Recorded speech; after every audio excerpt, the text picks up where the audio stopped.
Bab 301, Pertemuan. Citra berbalik ke belakang dan melihat Agam. Pada saat tatapan mereka bertemu, matanya yang indah mengungkapkan sedikit emosi yang sulit dideskripsikan. Namun, dia buru-buru menutupinya. Agam hanya bisa menatap kakaknya tak berdaya. Pasti Kirana yang sengaja mengatur pertemuan ini. Citra, maaf membuatmu menunggu begitu lama. Kirana tersenyum dan duduk di samping Citra sambil membawa tasnya. Tidak masalah, aku juga baru saja datang. Citra tersenyum samar. Keduanya mengabaikan Agam dan mengobrol satu sama lain. Orang yang tidak tahu pasti akan mengira mereka adalah teman baik yang sudah bersahabat lebih dari 10 tahun. Agam hanya bisa duduk di kursinya dan merasa tidak tenang. Dia pun berinisiatif untuk memesan makanan dan menuangkan air untuk mereka. Agam, kok kamu diam saja? Apakah karena aku di sini? Kirana bercanda dan berpura-pura bangun dari duduknya. Agam hanya bisa menahan pahit di dalam hatinya. Keduanya sudah lama bercerai. Bagaimana mungkin bisa akur seperti pasangan biasanya? Namun, tentu saja dia tidak bisa membiarkan kakaknya tahu tentang perceraian itu. Kak, dia memang selalu seperti ini, nggak begitu banyak bicara. Aku sudah terbiasa kok. Ujar Citra dengan ringan sambil menatap Agam. Tapi dia tetap baik padaku. Kalau dia pandai merayu, aku justru akan khawatir, takutnya gadis lain malah menyukainya. Melihat penampilan Citra yang sedang bercanda, Agam tampak sedikit linglung. Seolah-olah mereka belum bercerai, Citra masih istrinya. Dia berani? Citra, aku akan berjanji padamu. Kalau dia berani memperlakukanmu dengan buruk atau jajan di luar, katakan saja padaku. Kakak pasti akan membantumu. Kirana memelototi Agam seolah-olah dia adalah pendosa terbesar di dunia. Agam merasa serba salah. Padahal Agam adalah adik kandungnya sendiri, kenapa Kirana malah membantu orang luar? Pelayan masuk untuk menyajikan makanan. Kirana yang baik hati pun bangkit dan membantunya untuk meletakkan piring-piring di atas meja. Di saat kakaknya sedang sibuk, Agam memberikan tatapan terima kasih pada Citra. Citra tidak memiliki kewajiban apapun untuk membantunya memainkan drama seperti ini. Jelas sekali dia melakukannya untuk tidak membuat Kirana khawatir. Suatu hari Agam harus membalas kebaikannya. Citra pun mengangguk ringan. Keduanya telah bersama selama lebih dari 1 tahun, sedikit banyak sudah saling memahami. Ada hal tidak perlu dikatakan, tetapi tetap bisa dimengerti. Citra, aku tahu kamu sibuk kerja, jadi aku tidak akan menyita terlalu banyak waktumu. Di tengah makan, Kirana pun memasuki topik utama dan berkata, kamu harusnya sudah tahu tentang situasi kami, kan? Aku dan Agam sudah kehilangan orang tua sejak masih muda. Beberapa tahun ini, adikku sibuk dengan studi dan pekerjaannya. Selama beberapa tahun ini, dia tidak pulang untuk mengunjungi dan membersihkan makam orang tua kami. Meskipun permintaan ini agak egois, aku ingin kamu pergi bersama kami untuk membersihkan makam dan memberitahu orang tua kami bahwa Agam sudah menemukan seorang menantu yang baik untuk mereka. Setidaknya supaya mereka bisa merasa tenang. Bolehkah? Agam pernah memberitahuku tentang masalah ini. Aku juga sangat senang kalau bisa mengunjungi paman dan bibi. Kapan kita akan pergi? Besok? Citra tampak tulus sekali. Hati Kirana terasa penuh dengan berbagai emosi. Dia tahu bahwa ada gadis yang merasa sangat tabu tentang hal ini. Apalagi karena belum menikah, tidak banyak yang mau mengunjungi makam calon mertua. Mereka dimakamkan di daerah Lamunta, yaitu di pinggiran kota Primadona. Kita akan berangkat pukul 8 besok pagi. Kurang lebih sekitar 2 jam. Tidak akan memakan waktu terlalu lama. Kirana makin menyukai Citra, dia ingin sekali mereka berdua langsung menikah saat itu juga. Sudah cantik, baik hati pula. Gadis yang begitu baik sudah susah ditemukan di dunia. Saat itu, ponsel Citra tiba-tiba berdering. Begitu melihat nama si penelpon, ekspresinya langsung berubah. Mata Agam cukup tajam dan dia bisa melihat nama penelpon itu, yaitu Fajar Budiono. Citra segera menolak panggilan itu. Beberapa detik kemudian, teleponnya berdering lagi. Kirana mengira panggilan itu adalah urusan pekerjaan. Angkatlah. Tidak apa-apa kok. Sebenarnya Citra tidak ingin menjawab panggilan itu, tetapi karena Kirana sudah berkata demikian, mau tidak mau dia harus menjawabnya. Citra langsung ke sudut ruangan privat itu untuk menjawab telepon. Citra, kamu di mana? Kenapa kamu tidak menjawab panggilanku? Terdengar suara Fajar yang tersenyum dan bertanya. Aku lagi lembur, ada apa? Citra berkata acuh tak acuh. Benarkah? Tadi aku ke kantormu, kenapa karyawan di sana bilang bahwa kamu sudah pulang dari sekitar jam 5? Aku lagi bertemu klien, memangnya nggak boleh. Apakah aku harus selalu melapor padamu? Citra berusaha menekan emosinya. Boleh, boleh. Aku tidak akan mengganggu kebebasanmu. Fajar tersenyum dan mengubah topik pembicaraan. Besok aku akan pergi ke daerah Lamunta untuk bertemu dengan orang penting. Ayo pergi denganku. Kenal dengan orang itu pasti akan sangat membantu karirmu. Daerah Lamunta? Kebetulan sekali. Citra terkejut dan bertanya dengan ragu-ragu. Orang penting apa yang bisa ada di daerah kecil itu? Orang penting itu tentu saja tidak tinggal di daerah Lamunta, tetapi rumah leluhur ibunya ada di sana. Kali ini dia pergi ke daerah Lamunta untuk urusan pribadi. Kebetulan tempat itu tidak jauh dari sini, ke sana juga tidak akan memakan waktu yang lama. Mendengar ucapan Fajar, sepertinya bukan karena dia menyadari sesuatu. Citra pun merasa lega dan berkata dengan acuh tak acuh. Besok aku ada rencana lain. Kamu pergi sendiri saja. Dasar gadis bodoh. Fajar kan sudah bilang akan memperkenalkanmu dengan orang hebat. Identitasnya pasti tidak biasa. Pamanmu saja pergi. Masa kamu gak ikut? Terdengar suara Cahya yang memarahinya dari telepon. Citra pun kesal dan berkata, Bu, kalau kamu mau pergi, pergilah sendiri. Aku masih ada urusan lain, tutup dulu. Tanpa sepatah kata pun, Citra langsung menutup telepon. Begitu mendengar nada panggilan ditutup, Fajar pun tersenyum. Namun, di matanya tampak ada keganasan yang tidak bisa dia sembunyikan. Dasar jalang, ini bukan pertama kalinya kamu tidak mematuhiku. Tidak lama lagi aku akan membuatmu memohon belas kasihan di bawah tubuhku. Fajar mengutuk dalam hati.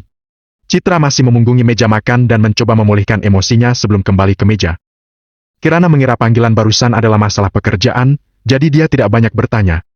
Setelah makan, sang kakak bersikeras membayar tagihan, sekalian memberi mereka waktu untuk berduaan. Maaf.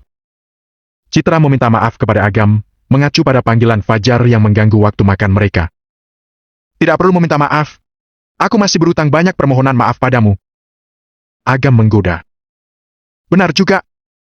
Citra tersenyum bercanda. Kirana selesai membayar tagihan dan kembali ke ruangan tersebut. Mereka berdua pun dengan kompak berhenti membahas topik ini. Hari sudah makin larut. Mereka pun kembali ke kediaman masing-masing untuk beristirahat. Setelah tiba di villa, Agam mandi dan pergi ke kamarnya untuk beristirahat. Dia bersandar di samping tempat tidur dan mengeluarkan sebuah pena dari laci. Pena itu adalah peninggalan dari ayahnya. Ada sebuah catatan ditutup pena dengan sebuah kata lari yang masih terlihat jelas di permukaannya. Apa yang sebenarnya terjadi sampai membuat ayah begitu panik? Agam bukan anak kecil lagi. Selain badannya yang makin tinggi, dia juga sudah tahu banyak hal yang sama sekali tidak bisa digapai orang biasa. Begitu mengingat masa kecilnya, Agam makin merasa bahwa kematian orang tuanya bukanlah kecelakaan biasa. Kalau orang tuanya memang dibunuh oleh seseorang, maka dia tentu harus membalas dendam. Dia berharap bisa menemukan beberapa petunjuk ketika kembali ke kampung halamannya. Malam itu, Agam sedikit kesulitan tidur. Keesokan harinya, ketika Agam bangun, dia mendapati kakaknya sudah menyiapkan sarapan. Setelah sarapan, Citra pun tiba dengan mobilnya.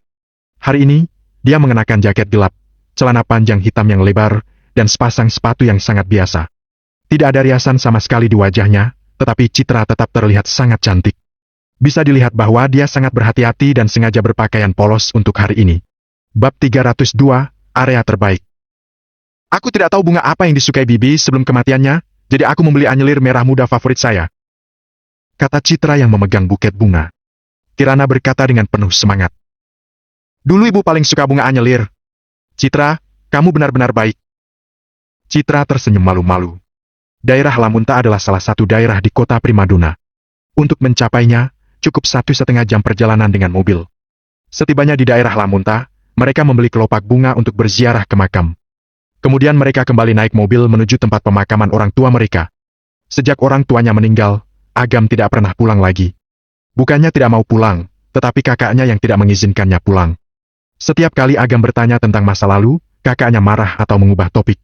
Akibatnya setelah bertahun-tahun, Agam sendiri tidak tahu di mana orang tuanya dimakamkan. Tanpa diduga, tempat ini bukan pemakaman, tetapi gunung. Kakak, orang tua kita dimakamkan di sini. Agam keluar dari mobil dan menutup pintu. Dia melihat gunung di depannya dan terkejut. Bayangan naga di sisi timur, Phoenix di sisi barat. Tanah lembah membentang di utara, sedangkan sungai mengalir di selatan. Ini ciri energi baik yang paling bagus. Ini adalah area Feng Shui terbaik. Ini tanah yang diatur oleh seorang tetua dari keluarga ibu. Orang tua itu sangat baik. Dia bilang menguburkan orang tua kita di sini dapat memberi mereka kedamaian. Kirana teringat memori sedih dan merasa sedikit kehilangan. Kalau ada kesempatan, aku harus berkenalan dengan orang tua itu, pikir Agam pada dirinya sendiri. Orang tua itu bisa mengatur tempatnya seperti ini, pasti mengerti Feng Shui juga. Orang tua itu rela memberikan area Feng Shui terbaik, jelas memiliki hubungan yang erat dengan orang tuanya. Jalan gunung itu terjal. Mereka bersusah payah berjalan hingga tengah gunung. Ibu dan ayah tepat di depan. Kirana membungkukkan badannya untuk beristirahat dan menunjuk sebuah pohon kenari di depannya. Sekilas pandang, sebuah pohon kenari besar berdiri di puncak gunung. Pohon kenari itu sangat tinggi, setidaknya lebih dari 20 meter. Batangnya sangat tebal, hingga orang dewasa belum tentu bisa memeluknya. Umur pohon itu setidaknya sudah 300 hingga 400 tahun. Samar-samar, terlihat makam di bawah pohon. Hal ini membuat pikiran Agam kacau balau. Tangannya gemetar pelan tidak terkendali. Di sanalah keluarga terdekatnya dimakamkan. Saat itu juga, Agam merasa tangan kirinya dipegang oleh tangan yang lembut. Saat berbalik, dia melihat pandangan mata Citra yang menyemangatinya. Pikirannya pun perlahan tenang kembali. Ayo naik! Agam menarik napas dalam-dalam dan berjalan di depan sendirian. Tak berapa lama, ketiganya sampai di puncak gunung. Daun kenari hijau menari mengikuti angin. Daun-daun yang gugur tertiup angin jatuh di atas batu nisan marmer di bawah pohon. Terbaring ayah berbakti Raihan Tama, ibu penuh kasih Dinda Haryanti. Dimakamkan oleh putri tidak berbakti, Kirana Kairil. Tulisan hitam di atas batu nisan putih itu menggetarkan hati. Kirana membersihkan rumput liar di samping kuburan. Citra meletakkan bunga anyelir di depan batu nisan. Kemudian dia membungkuk dalam-dalam, lalu perlahan mundur ke sisi Agam. Agam tampak kaku. Dia mengikuti kakaknya menebar kelopak bunga tanpa mengucapkan sepatah kata pun. Kelopak bunga selesai ditebar. Agam pergi ke tanah kosong dan mengeluarkan sebungkus rokok. Kenapa kamu tidak bicara dengan paman dan bibi? Citra mendekat dan bertanya. Tidak ada yang perlu dibicarakan. Mereka juga tidak bisa mendengarku lagi. Suara Agam terdengar serak. Agam kira dia akan sangat sedih. Namun, entah mengapa saat melihat batu nisan orang tuanya, hatinya tidak bergejolak sama sekali. Tetap diam seperti sumur tua, seolah sudah mati. Maafkan aku. Aku tidak bisa memahami perasaanmu saat ini, jadi aku tidak tahu harus berkata apa. Mata Citra yang indah tidak bisa menyembunyikan rasa bersalahnya. Dia menatap wajah kaku Agam dari samping dan berkata dengan lembut. Hanya saja, waktu selalu menjadi sesuatu yang tidak tertahankan.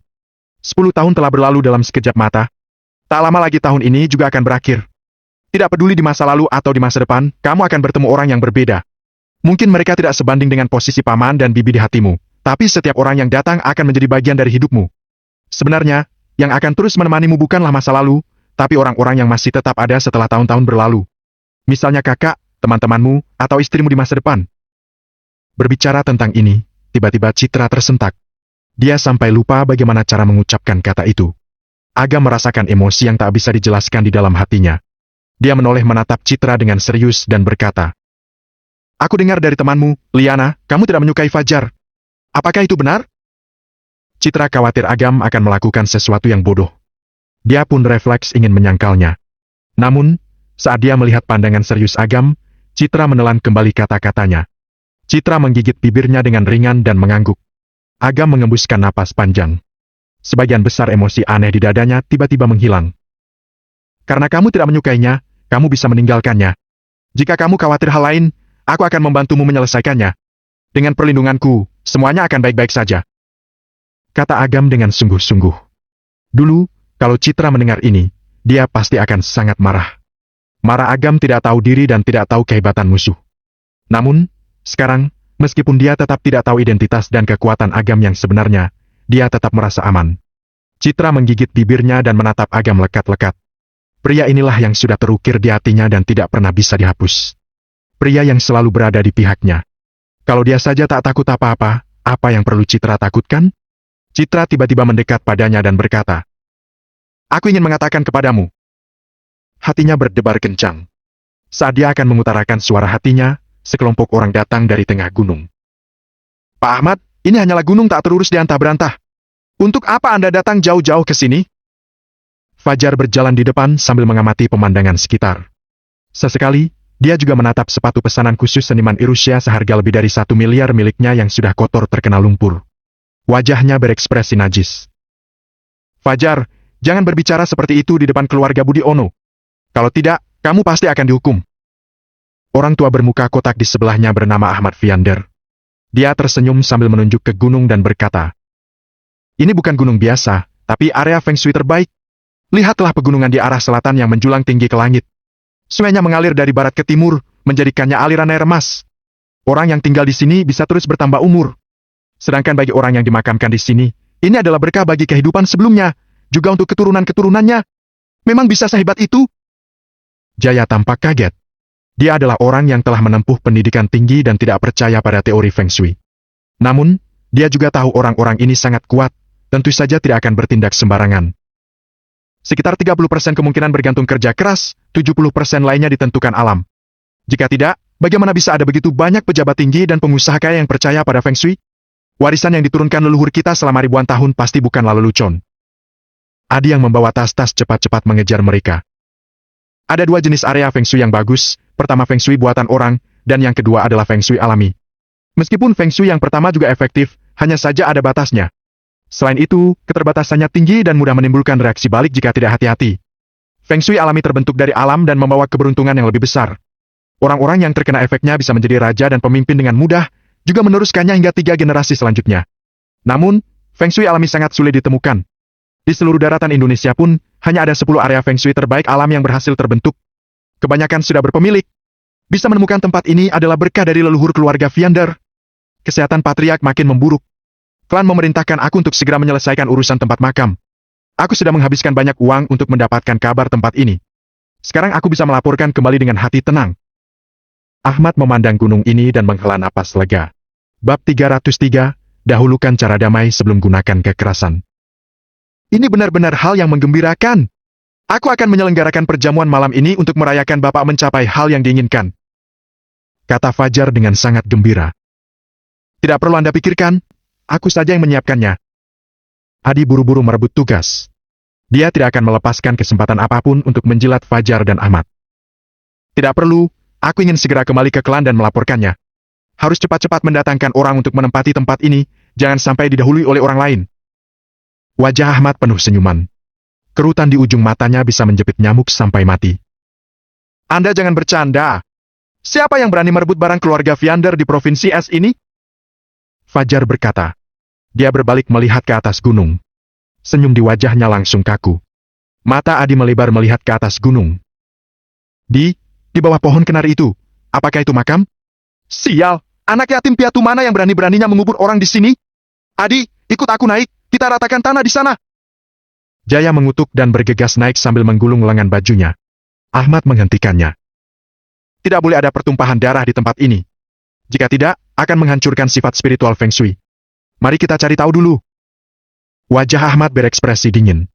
Dengan lambaian tangannya, hutan berdesir dan samar-samar terlihat puluhan orang berpakaian abu-abu menyusuri hutan mengelilingi gunung. Bila terpaksa, seret turun gunung sebelum dibunuh. Agan! Mereka semua berjalan menaiki gunung. Jaya kehilangan suaranya saat melihat Agam. Dia tidak menyangka akan bertemu Agam di sini. Citra, kamu bilang mau bertemu klien, ternyata mau bertemu dia ya? Fajar yang melihat Citra pun tersenyum sinis, membuat hati orang merinding. Citra menenangkan pikirannya dengan cepat dan berkata dengan tenang. Ini kebebasanku bertemu dengan siapapun.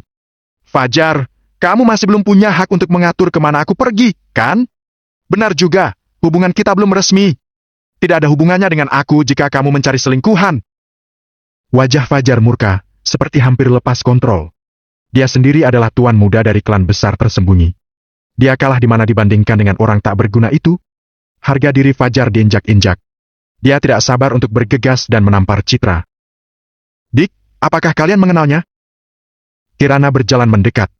Dia sedang membereskan sesaji di depan kuburan dan tidak mendengar percakapan orang-orang itu. Aku pamannya Citra. Menurutmu, apakah dia mengenalku? Jaya berkata dengan nada dingin. Dik, kenapa kamu tidak sopan begitu? Cepat sapa paman Jaya itu. Kirana tidak mengerti hubungan mereka. Melihat Agam berdiri tanpa mengatakan apapun, dia mulai tidak sabaran. Kelak, mereka semua akan menjadi keluarga. Tidak baik jika hubungannya menjadi renggang. Agam tetap acuh tak acuh dan berdiri di tempatnya tanpa mengucapkan sepatah kata pun. Kirana cemas dan marah. Agar tidak dianggap tidak sopan, dia berinisiatif untuk mengulurkan tangan dan berkata, Halo, aku kakaknya Agam. Jaya menyembunyikan tangannya di punggung dan berkata sambil menatap mengejek. Kakak, aku dengar orang tua bajingan kecil ini sudah meninggal. Aku berpikir seluruh keluarganya sudah mati. Aku tidak menyangka masih ada kakak yang muncul. Akan tetapi, melihatmu seperti ini, kurasa kamu tidak akan hidup lama juga. Apa yang kamu katakan itu keterlaluan.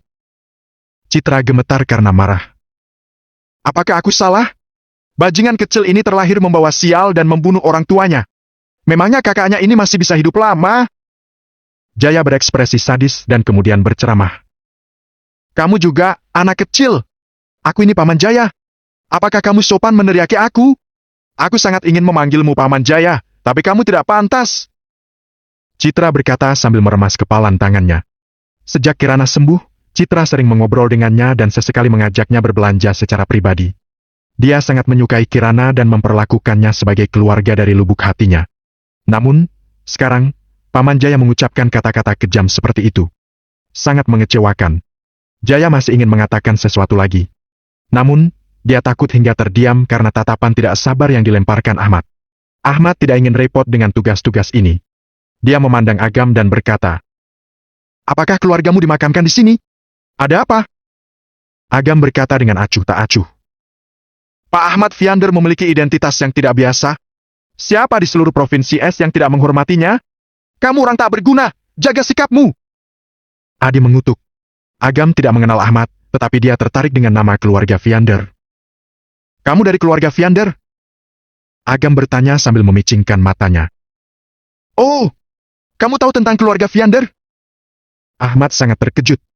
Kemudian dia tersenyum dan berkata, karena kamu tahu tentang keluarga Viander, semuanya jauh lebih mudah. Aku akan memberimu sejumlah uang dan membantu orang tuamu menemukan tempat yang bagus untuk dimakamkan. Itu akan menjadi kompensasi dariku padamu. Bagaimana? Orang tuaku sudah dikuburkan, bagaimana bisa memindahkannya lagi? Aku menolak. Agam berkata dan menggelengkan kepalanya. Tidak ada banyak kesempatan bagi orang untuk mengubah hidup mereka, jadi jangan lewatkan kesempatan ini.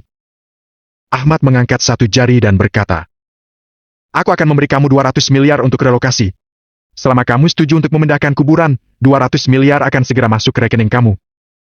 Bawahannya datang dengan mesin pos. Agam mengeluarkan kartu rekeningnya dan berkata, aku akan memberimu 2,1 triliun. Bawa orang-orangmu dan menghilang dari hadapanku. Senyum di wajah Ahmad kaku. Sebagai tetua tinggi keluarga Viander, mana pernah dia diprovokasi oleh anak muda? Anak muda harus bisa membaca situasi, jangan impulsif dan merusak masa depanmu sendiri. Kalau rugi sendiri, tidak apa-apa. Jangan sampai menyakiti keluargamu juga. Ahmad mencibir sambil menyeka lehernya. Aku akan memberimu kesempatan lagi. Biaya relokasi akan ditingkatkan menjadi 2,1 triliun dan kamu akan diizinkan masuk anggota keluarga keturunan cabang keluarga Viander. Karena kamu mengenal keluarga Viander, kamu pasti tahu kekuatan keluarga Viander.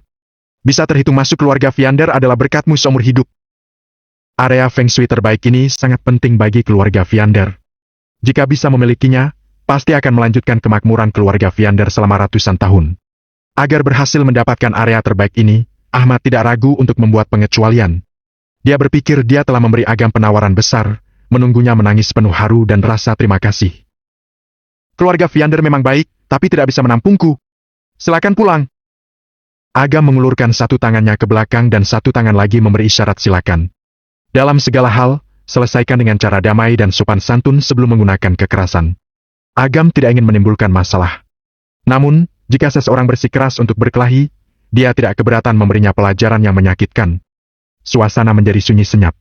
Jangankan Ahmad, bahkan Fajar, Jaya, dan Adi juga tercengang. Jika mereka yang ditawari, cukup salah satu dari uang 2,1 triliun atau tawaran bergabung dengan keluarga Viander saja, mereka akan cepat-cepat menyetujuinya. Namun, bagaimana dengan Agam? Dia menolak, dia justru menolak. Atas dasar apa dia menolak? Apa hak yang dia miliki untuk menolak? Pak, bajingan kecil ini memiliki otak yang buruk. Anda tidak perlu berselisih dengannya.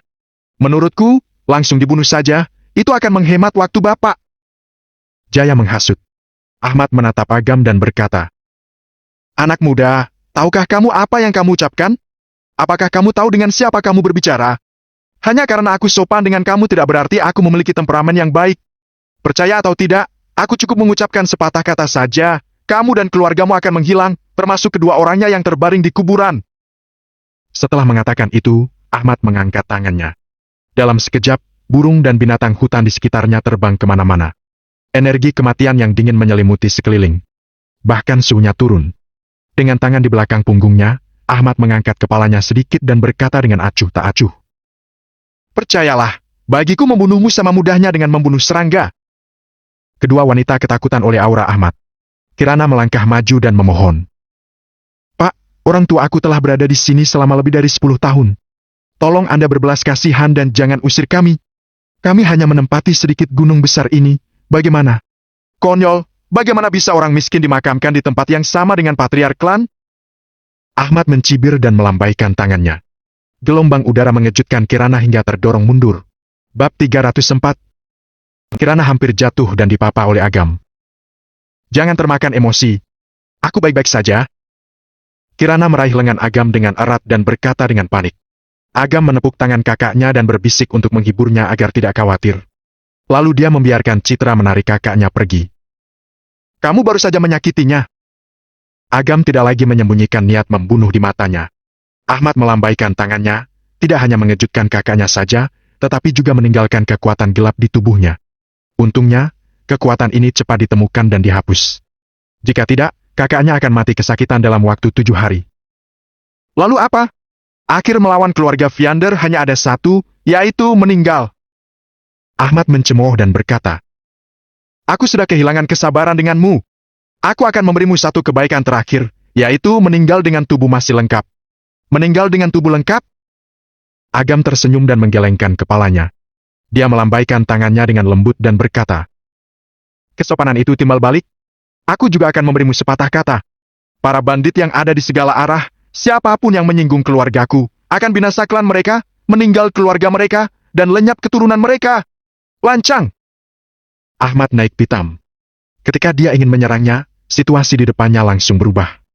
Pohon-pohon hijau membusuk dan layu, daun-daun kekuningan berubah menjadi anggota badan yang terpotong, dan tunggul pohon berubah menjadi wajah manusia yang mengenaskan.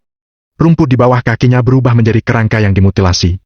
Di atasnya merangkak serangga-serangga yang sangat beracun. Gunung asri berubah menjadi gundukan mayat dan air sungai berubah menjadi lautan darah. Langit merah serupa darah, seluruh dunia dipenuhi dengan aura kematian yang mencekam. Saat dilihat lagi, pohon kenari berusia ratusan tahun itu sudah berubah. Di antara daun-daun, menggantung kepala manusia yang berteriak padanya dengan ganas. Serangan mental. Ahmad yang tahu banyak hal berhasil menebak cara Agam. Ambil napas dalam-dalam dan tetap berpegang pada hati kamu. Hanya saja, mana mungkin pikiran bisa dijaga dengan mudah. Bahkan sekalipun dia tahu ini adalah ilusi, dia masih tidak bisa menahan rasa takut yang tersembunyi di dalam hatinya. Cukup! Cukup! Biarkan aku keluar! Ahmad berteriak dengan suara bergetar hebat. Dia takut. Dia takut dia benar-benar akan mati di sini. Agam melambai dengan lembut, seolah-olah menghilangkan film negatif kematian. Semuanya langsung berubah kembali ke aslinya. Apa yang telah kamu lakukan pada kakakku tidak sebanding sekalipun kamu mati 1000 kali atau 10.000 kali. Aku memaafkan kamu karena aku tidak ingin darahmu mencemari tanah ini dan mengganggu tidur panjang orang tuaku. Sekarang bawa anak buahmu dan pergi. Mata Agam bersinar dingin, seperti pedang tajam yang menembus jiwa. Ahmad jengkel, tetapi ketika dia memikirkan kejadian barusan, hatinya gemetaran. Dia tidak berani mengatakan lebih banyak. Dia berbalik dan berkata, Aku berbelas kasihan padamu. Aku akan mengampunimu untuk saat ini. Pikirkan lagi dan pergi ke Hotel Langit untuk menemuiku. Ingat, besok adalah tenggat waktunya.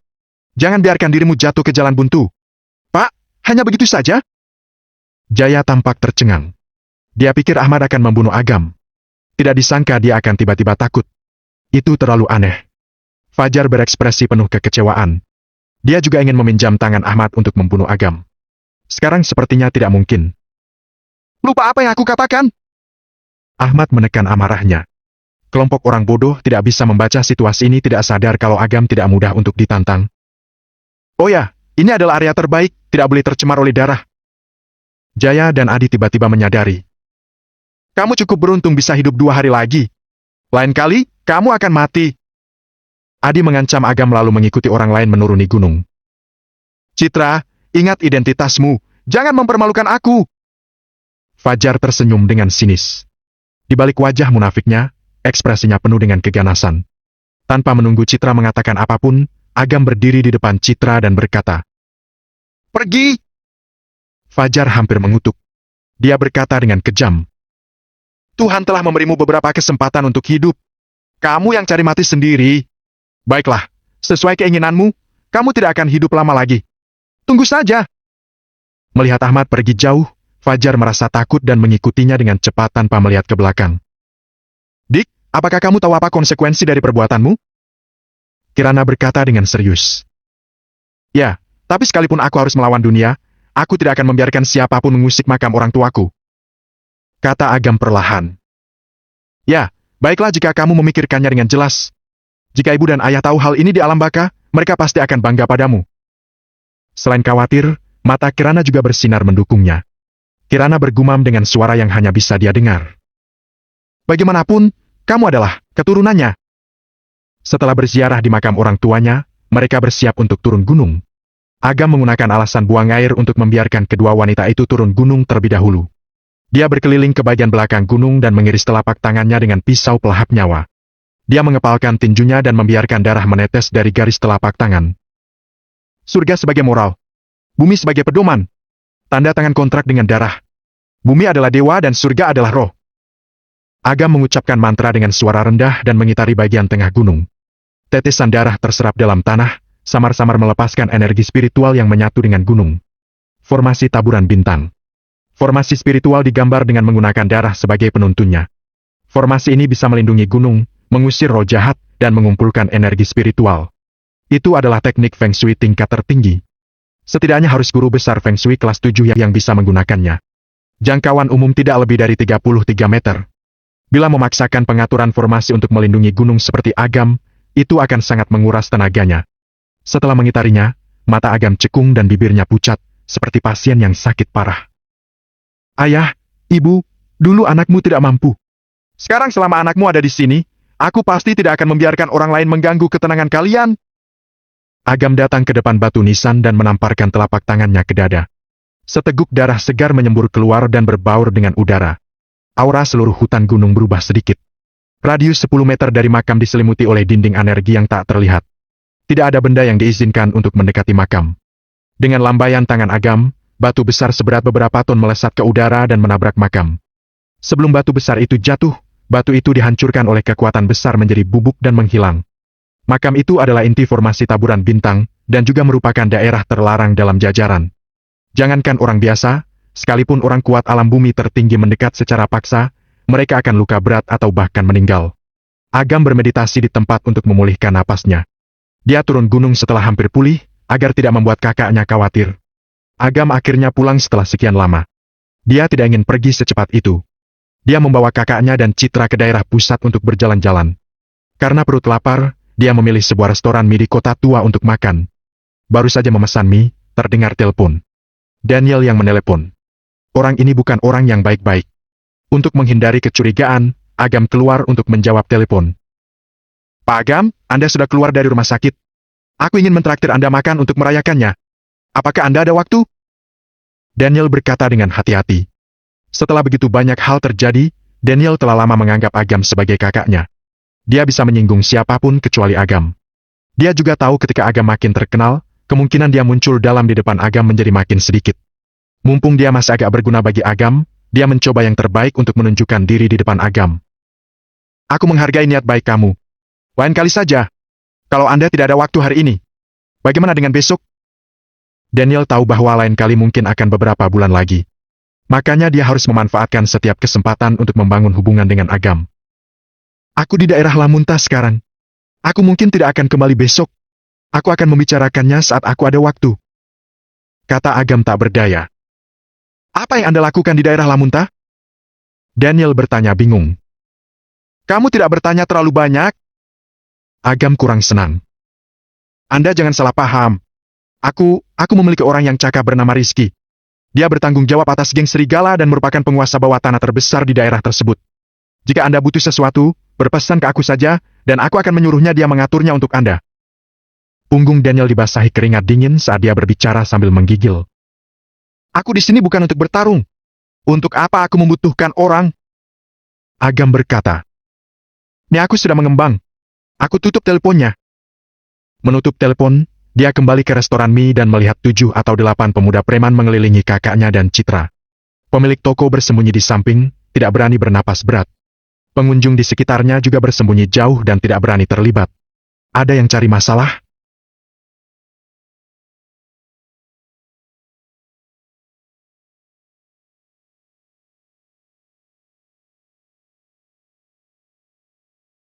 Bab 305, ingin mati, kupenuhi keinginanmu. Kalian gadis-gadis sangat cantik. Terlalu sedih untuk makan malam di restoran mie kecil semacam ini, kan? Aku, Saiful, akan mentraktir kalian ke restoran Raharja, restoran termewah di daerah Lamunta. Kemudian kita pergi ke karaoke Columbus untuk menyanyikan dan minum sedikit bir di malam hari. Lebih menyenangkan, bukan? Saiful berkulit gelap, kurus kering, dan memiliki wajah jahat. Dia tidak berusaha menyembunyikan tujuannya. Saiful adalah orang kaya. Dia pemilik Mercedes-Benz kelas S di depan. Meskipun Saiful agak kurus, sebenarnya dia kuat. Dia pasti bisa memuaskan kalian kedua wanita. Beberapa pemuda di sebelahnya bersiul dan mencemokoh. Citra berpendidikan tinggi dan berada dalam kelas masyarakat tinggi. Dia jarang dilecehkan oleh preman. Sekarang mendengarkan kata-kata kotor ini, wajahnya merah padam karena marah dan dadanya naik turun. Ekspresi marah ini merangsang hasrat Saiful dan lainnya. Mata serta kata-kata mereka menjadi makin tidak bermoral. Silakan pergi sekarang, atau aku akan segera memanggil polisi. Kirana menegur dengan marah dan segera mengeluarkan ponselnya. Saat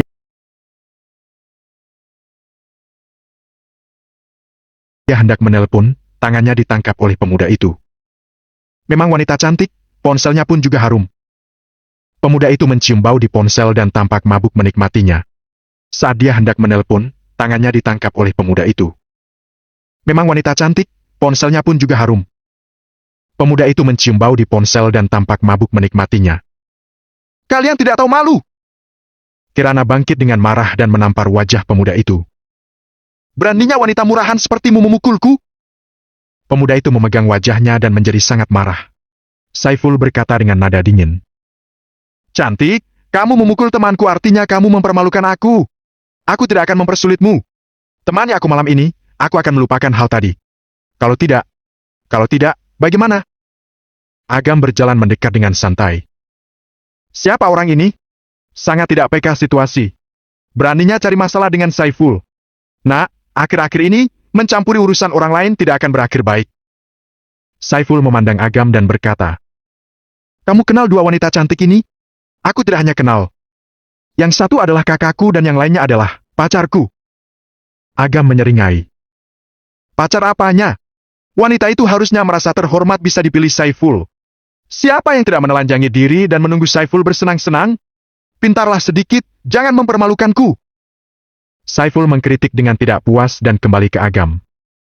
Maaf, sobat. Aku tidak tahu Nona punya pacar. Aku minta maaf padamu. Saiful membungkuk kepada Agam, lalu berkata dengan ekspresi mesum. Hanya saja, aku memiliki permintaan yang aku harap dapat kamu setujui. Bolehkah aku tidur dengan pacar dan kakakmu? Begitu kata-kata ini terucap, para pemuda preman tertawa terbahak-bahak. Memang Saiful yang paling sopan. Kita harus mengabari dulu sebelum menikmati pacarnya. Aku sudah belajar banyak. Lain kali, sebelum aku bermain dengan pacar orang lain, aku akan melakukan ini. Saiful adalah tokoh terkemuka di generasi kita. Kamu harus cepat-cepat menyetujuinya dan biarkan kakak dan pacarmu melayani Saiful dengan baik. Kamu tinggal menikmati keuntungannya di masa depan. Para pemuda preman tertawa dan tidak menganggap Agam. Agam tersenyum samar dan tidak marah. Bagi orang lain, dia sedang takut. Aku punya permintaan. Aku harap kamu bisa menyetujuinya. Ucap Agam dengan tulus. Oke, katakan padaku, berapa banyak uang yang kamu minta? Atau kamu ingin menjadi bawahanku? Saiful bertanya sambil tersenyum. Agam berpura-pura misterius dan berbisik. Aku ingin nyawamu, oke? Senyum Saiful berubah kaku. Seluruh restoran mie menjadi sunyi senyap. Sial, apa yang kamu katakan? Beraninya seorang pengecut mengancam Saiful. Kamu tidak takut mati? Seorang pemuda rambut pirang meraih botol anggur di meja sebelah dan menghancurkannya. Dia menunjuk Agam dan mengancamnya.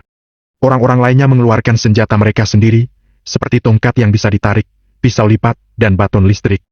Jelas mereka bukan orang baik. Jangan, Saiful, jangan. Usaha kecilku ini tidak bisa menerima kekacauan kalian. Pemilik restoran mie berlari datang dan menangis.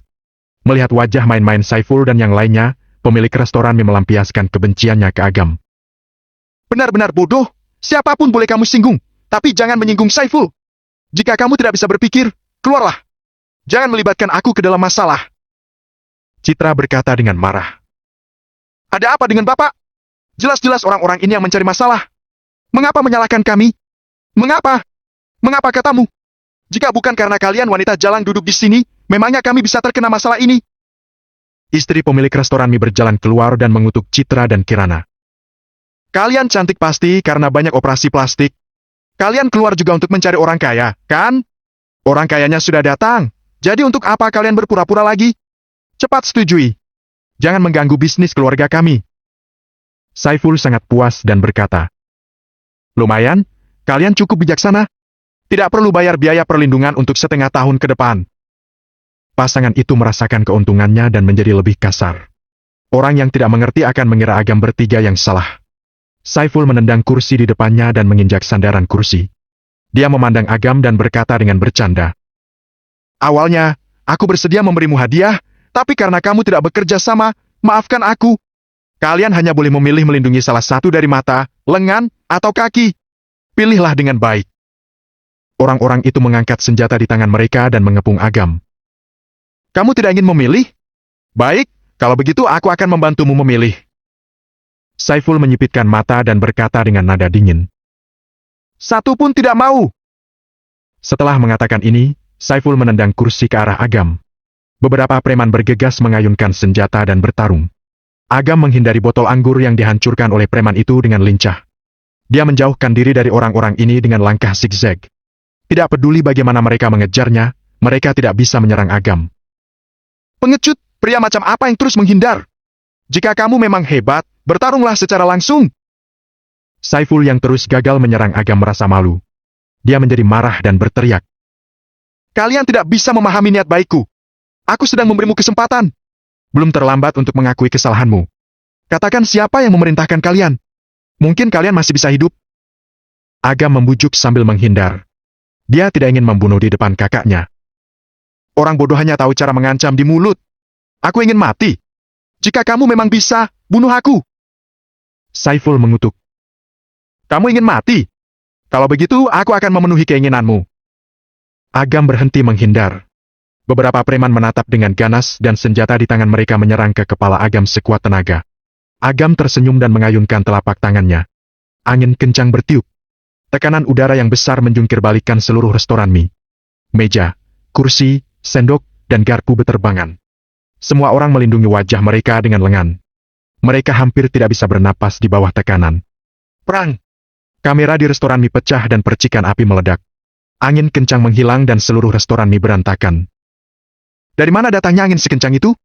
Aneh. Tadi kupikir aku akan mati. Semua orang syok dan tidak mengerti apa yang terjadi. Saiful, angin kencang barusan sepertinya diciptakan oleh orang itu. Kata seorang preman dengan hati-hati. Sialan! Aku menyuruhmu mengumpulkan uang perlindungan. Kamu malah bersembunyi dan membaca novel ya? Saiful menampar kepala rekannya. Preman lain berkata. Orang ini agak aneh. Apakah kita perlu memanggil lebih banyak orang? Saiful melirik kamera yang rusak. Saat melihat tampang tenang Agam, dia takut. Dia mengeluarkan ponselnya dan mengancam. Aku beritahu kamu, aku adalah bawahan nomor 1 Rizky dari geng Serigala. Jika aku menelpon sekarang, kamu tidak akan sekadar patah lengan dan kaki saja. Seluruh keluargamu akan mati. Lalu apa? Agam bertanya sambil tersenyum. Bola mata Saiful terus melotot. Seumur hidupnya, dia belum pernah melihat siapapun yang tidak takut mendengar geng Serigala. Mendengar aksen bicaranya, ada sedikit logat daerah Lamunta, namun, dia tidak tahu geng terbesar di sini, geng Serigala. Pasti dia pemuda bodoh. Saiful memandang Agam dan tidak melihat ada barang mahal satupun. Diperkirakan, dia pergi untuk belajar selama beberapa tahun dan menjadi sok. Orang seperti ini tidak memiliki kemampuan atau kuasa apapun. Sangat mudah menghadapi orang seperti ini. Bab 306, Ketua Geng datang. Kamu bahkan tidak tahu geng Serigala. Bagaimana kamu bisa berani menantang Saiful? Di daerah Lamunta, siapa yang tidak tahu geng Serigala adalah geng terbesar di sini? Para preman tampak galak. Ada orang baik hati yang menasihati Agam. Anak muda, geng Serigala sangat kuat. Ada 300-400 orang anggota. Klub hiburan di sini sebagian besar milik geng Serigala. Bahkan saat orang terkaya di sini ingin membuka usaha, dia harus meminta izin ke geng Serigala terlebih dahulu. Aku pikir kamu adalah orang biasa, sebaiknya kamu menurut saja. Mungkin kamu masih bisa selamat. Jika tidak, terus terang, begitu orang geng Serigala datang, tidak ada yang berani membantu sekalipun kamu dibunuh. Namanya terdengar tidak asing. Geng Serigala atau geng anjingnya? Agam melamun sambil mengingat kata-kata Daniel. Saiful, anak buahnya, pemilik dan pengunjung restoran mie tercengang. Beraninya dia menyebut geng serigala sebagai geng anjing. Apakah orang ini gila? Atau dia benar-benar sudah bosan hidup? Agam mengabaikan pandangan membunuh mereka dan mengangkat bahu. Lupakan saja. Kalian bisa memanggil bala bantuan. Itu memudahkanku daripada melakukannya sendiri. Sepertinya geng serigala sudah terlalu baik sampai ada orang tidak berotak yang berani menantang kami. Jika tidak ada nyawa-nyawa yang melayang hari ini, masalah ini tidak akan berakhir semudah itu. Dengan begitu penonton, Saiful harus menggunakan cara yang paling ganas untuk menyelesaikan masalah ini. Jika tidak, dia akan mempermalukan geng serigala. Dia tidak akan bisa menanggung akibatnya. Ada orang asing yang membuat masalah. Ya, hal ini menyangkut martabat geng, kita harus memandang penting masalah ini. Bawa semua orang yang menganggur di geng. Berapa? 100 orang? Kumpulkan 300 orang. Setelah mengatakan itu, Saiful menutup telepon dengan gagah berani. Seluruh orang di restoran mie pun panik. Saiful itu serius, geng serigala akan datang. Dasar orang terkutuk. Jika ingin mati, matilah di luar. Jangan mati di tokoku dan merusak bisnis keluargaku. Istri pemilik restoran mie kembali ke dapur dan keluar mengayunkan pisau dapur ke arah Agam. Pergi! Agam sangat marah dan memberikan tamparan di wajah istri pemilik toko. Agam biasanya tidak memukul wanita, tetapi wanita bodoh ini hampir melukai kakaknya dan Citra dengan pisau. Ini sesuatu yang sama sekali tidak bisa dia toleransi. Istri pemilik toko tertegun akibat pukulan itu. Dia terduduk di lantai sambil menangis. Dia mengutuk mati seluruh keluarga Agam. Agam ingin memukulnya lagi, tetapi kakaknya menghentikannya. Ayo cepat pergi! Kakaknya menarik Agam pergi. Sebelum mereka pergi jauh, mereka dihentikan oleh Saiful dan anak buahnya. Kalian ingin pergi? Sudah tidak bisa sekarang. Pemuda rambut pirang itu berkata dengan kejam. Kamu menyinggung kami geng serigala. Kamu harus membayar perbuatanmu. Hari ini di antara kalian bertiga, yang laki-laki harus mati. Para perempuan tentu saja harus tinggal dan melayani kami dengan baik. Dengan begitu, mungkin kamu masih bisa hidup. Saiful, menurut Anda, apakah yang aku katakan benar? Saat itu, ponsel Saiful berdering. Ketika Saiful melihat nama peneleponnya, ekspresinya menjadi serius. Dia melirik anak buahnya dan berkata, "Diam semuanya. Ini telepon ketua." Para preman buru-buru menutup mulut mereka. Jangan sampai mereka membuat suara dan memicu kemarahan orang itu. Saiful, apa yang terjadi? Kenapa kamu sampai meminta setengah orang geng? Ketua, aku sedang memberi pelajaran pada seorang pemuda. Butuh lebih dari 300 orang hanya untuk memberi pelajaran? Ketua, jangan marah. Orang itu adalah target seorang pengusaha kaya yang membayar hingga 20 miliar. Menurut Anda, apakah aku harus mementingkan hal ini? Berapa? 20 miliar? Itu bukan uang kecil. Kamu di mana? Aku akan datang sekarang. Ketua, aku hanya memberi pelajaran anak muda. Anda tidak perlu datang. Idiot, siapa yang mengatakan aku datang untuk ikut campur masalahmu? Kalau begitu, Anda? 10 menit yang lalu, Pak Daniel menelpon. Ada orang sangat penting yang datang ke daerah Lamunta. Bapak mengatakan dia tidak membutuhkan apa-apa, tapi sebagai pengurus daerah ini, kita harus selalu siap melayaninya. Sepenting apa orang itu sampai Anda datang sendiri menemuinya? Saiful mendengar suara gemetar ketua dari telepon dan merasa sangat bingung. Oh setan! Kamu ingin mati! Ketua itu berteriak dan menggertakkan giginya.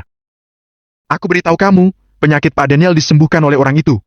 Dia juga berhubungan erat dengan jatuhnya Yusnu dari grup kepal besi. Begitu juga dengan beberapa peristiwa besar yang terjadi baru-baru ini. Semuanya memiliki hubungan dengan sosok ini. Menurutmu, dia menakutkan atau tidak? Pak Daniel telah memberikan perintah mutlak. Jika kita bertemu dengannya, kita harus berusaha sebaik mungkin untuk melayaninya. Jika kamu berani berbicara omong kosong lagi, jangan salahkan aku jika tidak memikirkan hubungan kita selama belasan tahun ini dan memutilasi kamu jadi puluhan bagian. Saiful tersentak. Dia bahkan bisa mendengar detak jantungnya sendiri yang berdebar keras. Ini benar-benar orang penting yang datang. Butuhkan apa-apa, tapi sebagai pengurus daerah ini, kita harus selalu siap melayaninya. Sepenting apa orang itu sampai Anda datang sendiri menemuinya? Saiful mendengar suara gemetar ketua dari telepon dan merasa sangat bingung. Oh setan! Kamu ingin mati! Ketua itu berteriak dan menggertakkan giginya. Aku beritahu kamu, penyakit Pak Daniel disembuhkan oleh orang itu. Dia juga berhubungan erat dengan jatuhnya Yusnu dari grup kepal besi. Begitu juga dengan beberapa peristiwa besar yang terjadi baru-baru ini. Semuanya memiliki hubungan dengan sosok ini. Menurutmu, dia menakutkan atau tidak? Pak Daniel telah memberikan perintah mutlak. Jika kita bertemu dengannya, kita harus berusaha sebaik mungkin untuk melayaninya. Jika kamu berani berbicara omong kosong lagi, jangan salahkan aku jika tidak memikirkan hubungan kita selama belasan tahun ini dan memutilasi kamu jadi puluhan bagian. Saiful tersentak. Dia bahkan bisa mendengar detak jantungnya sendiri yang berdebar keras. Ini benar-benar orang penting yang datang. Setelah Saiful menutup telepon, anak buahnya bertanya, bingung. Saiful, apa yang ketua katakan? Ketua akan segera datang, kata Saiful dengan suara kecil. Tidak mungkin. Pecundang seperti itu tidak layak sampai ketua sendiri yang datang. Ada orang penting yang datang, ketua ingin mengumpulkan kita untuk rapat. Saiful menarik napas dalam-dalam untuk menenangkan suasana hatinya. Dia menatap mengejek Agam dan berkata, biar aku memberitahumu sebuah kabar baik. Kali ini, ketua sendiri yang datang ke sini. Sebuah kehormatan bagimu bertemu ketua langsung. Itu adalah berkah dalam hidup kamu sekalipun kamu mati. Ketua geng anjing kalian datang ke sini? Agam menggosok pelipisnya dan merasakan sakit kepala. Kakak dan Citra ada di sini, bisa gawat kalau identitasnya terungkap di depan mereka. Geng anjing apanya? Kami geng serigala. Saiful sangat marah. Anjing mirip dengan serigala, apapun namanya sama saja, kata Agam acuh tak acuh. Kamu bisa berbicara sesukamu sekarang. Kamu juga tidak akan hidup lama lagi. Pengunjung di sekitarnya juga menatap Agam seperti melihat orang meninggal. Tidak hanya menyinggung Saiful saja, dia juga menyebabkan ketua geng serigala datang. Sekarang polisi pun tidak bisa melindunginya. Sekitar 5 menit kemudian, ponsel Saiful berdering. Ketua geng sudah tiba. Awasi mereka bertiga dengan baik, tidak boleh kurang satu orang pun. Setelah Saiful memberi perintah, dia meninggalkan restoran mie dengan tergesa-gesa. Saiful melihat-lihat di depan ke persimpangan. Mobil-mobil van datang satu persatu. Setidaknya 17 atau 18 mobil yang memenuhi kedua sisi jalan. Kelompok sekitar 300 orang turun dari mobil. Orang-orang di sekitar yang melihat situasi ini menjadi sangat takut. Mereka buru-buru berpencar untuk menghindarinya. Beberapa pemilik toko takut ikut terlibat dan cepat-cepat menutup toko. Tidak sampai setengah menit, seluruh jalan kosong melompong. Kerumunan orang terbelah dua. Seorang pria berambut cepak dan memakai jaket bulu berjalan datang. Dia ketua geng serigala, Rizky. Ketua? Saiful buru-buru mencondongkan tubuh ke depan dan menyalakan sebatang rokok untuknya. Rizky berkata dengan suara rendah. Mengapa masalahnya belum selesai setelah begitu lama?